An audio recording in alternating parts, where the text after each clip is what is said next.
that Summit Press Publishers' latest release, The Catfish Interview, 5 questions to ask if you want to be happy at work, is the perfect entree into this topic that I want to talk to you about. I talked to tons of people, and when I asked them a question, who are you writing this book for? Who stands to benefit from your stories and your framework and your information? More often than not, I will hear this book is for everyone. Everyone can benefit from this stuff. This stuff is like gold. So the author of The Catfish Interview, John Courtine, has written a book before with me, and the book he wrote before is The Profit Culture Formula.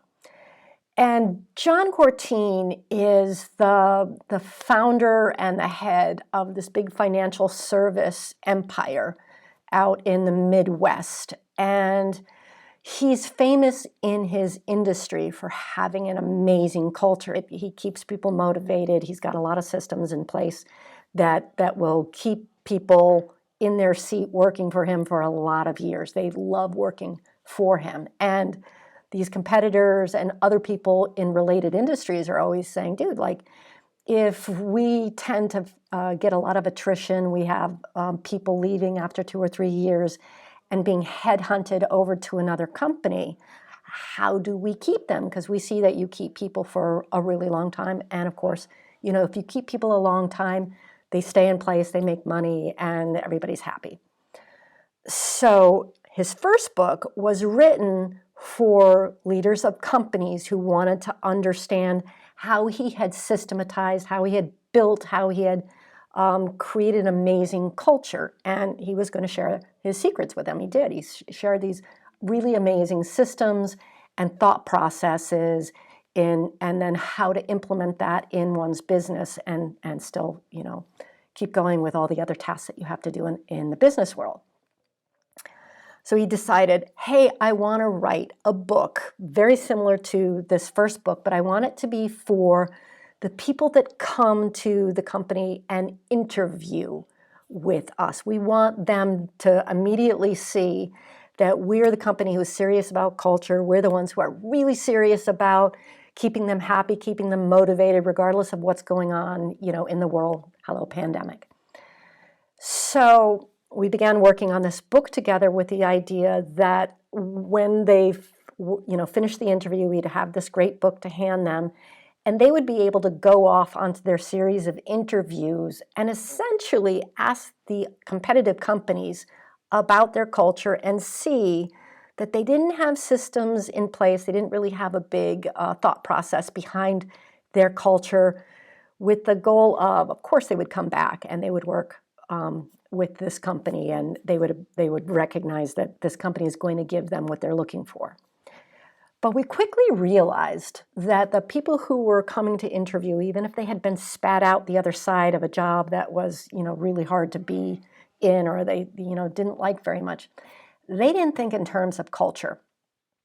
The question that they were asking themselves when they were sitting in interviews is, am I going to be happy at this job?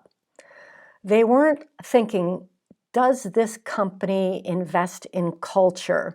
And do they have systems in place that are going to, you know, rock my world because they take culture seriously?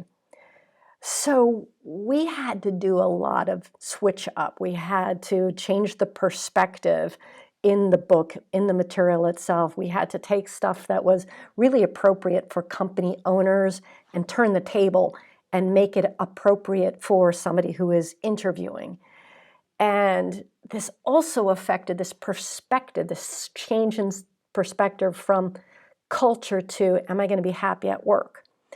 Also affected the title, it affected the cover, it affected how the book was described, and all those things that are part of the publishing processes later on. So if you think that your formula, your framework, your stories is good for everyone, I want you to listen to this very carefully, because the more generically you write, or the more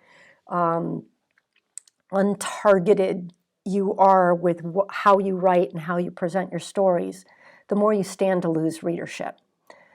The more you understand how your particular avatar is couching the problem or speaking to the problem or languaging the problem, the better you will be at writing to it and then titling and covering the book and keywording it later on in the process. So if you have also, you serve many avatars when you're writing your book, you probably want to focus on one of those avatars, because you know, having multiple avatars, that this avatar thinks about the problem that you help them solve in a very different fashion than the way this one solves the problem or thinks of the problem.